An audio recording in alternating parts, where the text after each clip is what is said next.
जुल्म होगा तब तब जिहाद होगा। मैं इसको दोबारा कहता हूं, जब जब जुल्म होगा तब तब जिहाद होगा। जमीयत उलेमा हिंद के अध्यक्ष मौलाना महमूद मदनी के बयान ने मुस्लिम राजनीति में बड़ा तूफान खड़ा कर दिया है।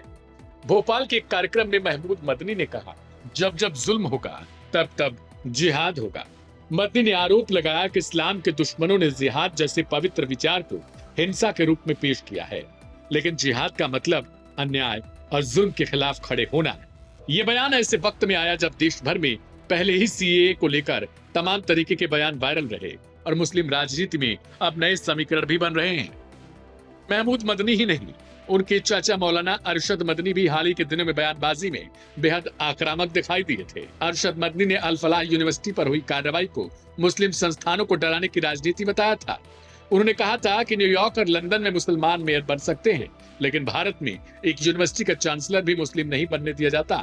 ये बयान ऐसे वक्त में आए हैं जब मुस्लिम नेतृत्व यानी मुस्लिम क़यादत पर बड़ा सवाल उठ खड़ा हुआ है। क्या मुस्लिम नेतृत्व उलेमा से निकलकर राजनीतिक चेहरों के हाथ में जा रहा है? दरअसल मुस्लिम राजनीति की सबसे बड़ी हलचल है असदुद्दीन ओवैसी का तेजी से उभरना। हैदराबाद की सीमाओं से बाहर निकलकर ओवैसी अब महाराष्ट्र, उत्तर प्रदेश और बिहार में भी अपनी पकड़ मजबूत कर चुके हैं। बिहार सीमांचल में आईएमआईएम का लगातार दूसरी बार 5 सीटें जीतना इस बदलाव का सबसे बड़ा संकेत भी है। ओवैसी मुसलमानों के हर मुद्दे पर लगातार मुखर रहे हैं, ठीक उसी तरह जिस तरह कभी उलेमा और मुस्लिम संगठन बोला करते थे। इसी राजनीतिक उभार के बीच मदनी परिवार की बेचैनी भी साफ तौर पर दिखाई दे रही है। ऐसी सोशल मीडिया पर चर्चा है। महमूद मदनी ने एक इंटरव्यू में कहा था, ओवैसी की राजनीति बांटने वाली है और मुसलमानों को नुकसान पहुंचाती है।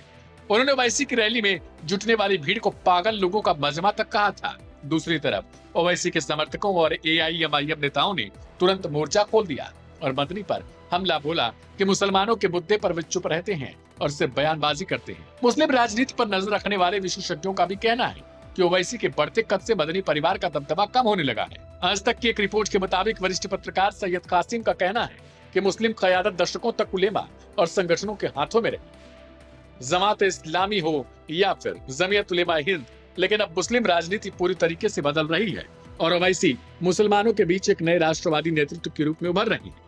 इसी बदलाव ने मदनी परिवार को आक्रामक भूमिका भी अपनाने के लिए मजबूर कर दिया। इसी के साथ एक और बड़ा पहलू भी सामने आया। महमूद मदनी की वह छवि जो पिछले कुछ सालों से सरकार परस्त मानी जाती थी। उन्होंने सीएए एनआरसी पर सरकार का समर्थन किया था, 370 हटने पर भी कहा कि यह भारत का आंतरिक मामला है। अरशद मदनी ने आरएसएस को हिंदू समाज का वैध प्रतिनिधि तक मान लिया था और मोहन भागवत से मुलाकात कर नई तस्वीर भी पेश की थी। ऐसे कदमों ने मुस्लिम समुदाय में उनकी विश्वसनीयता पर सवाल खड़े किए थे। विशेषज्ञों का मानना है कि अब जब मुस्लिम समाज में बेरोजगारी, सुरक्षा, मस्जिद मदरसे पर कार्रवाई और पहचान की राजनीति जैसे मुद्दों पर खामोशी है, तो मदनी ने दोबारा आक्रामक तेवर अपनाकर यह संदेश देने की कोशिश कर डाली कि वे मुसलमानों के साथ खड़े हैं। कुछ वरिष्ठ पत्रकार भी कहते हैं कि यह बयान मदनी की इमेज बिल्डिंग एक्सरसाइज भी हो सकती है, जो कि मुस्लिम समाज आज एक मजबूत आवाज चाहता है और उस जगह को वैसी लगातार भरते जा रहे हैं। देश की बदलती सियासत में बड़ा सवाल यही है, क्या मुस्लिम क़यादत उलेमा से निकलकर पूरी तरह राजनीति के नए चेहरों के हाथों में जाएगी और क्या मदनी ओवैसी टकराव मुस्लिम राजनीति का नया अध्याय बनने वाला है? क्या कहना है आपका? कमेंट बॉक्स में जरूर लिखिए।